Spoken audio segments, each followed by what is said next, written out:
Group 4க்கான முக்கியமான வினாக்கள் அடுத்த கொஸ்டின் பார்க்கலாம் பாருங்கள். 1886 கல்கத்தாவில் நடைபெற்ற இந்திய தேசிய காங்கிரஸின் 2வது மாநாட்டிற்கு தலைமை வகித்தவர் யாருன்னு கேட்குறாங்க. தாத்தாபாய் நவ்ரோஜிங்கிறத கரெக்டு. அடுத்த கொஸ்டின், ஆடுக இலக்கண குறிப்பு தருகன்னு கேட்குறாங்க. அது வியங்கோல் வினைமுற்று. ஆடுகனுடைய இலக்கண குறிப்பு வியங்கோல் வினைமுற்று. அடுத்த கொஸ்டின் பாருங்கள்.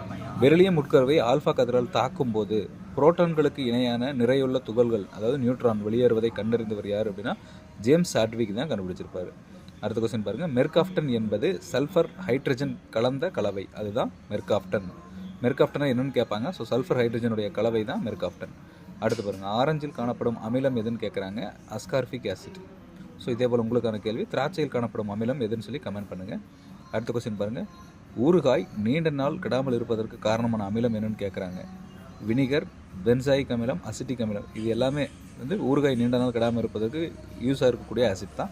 ஸோ மீதி கொஸ்டின் பார்த்துக்கங்க. இந்திர நாள் எத்தனை நாட்கள்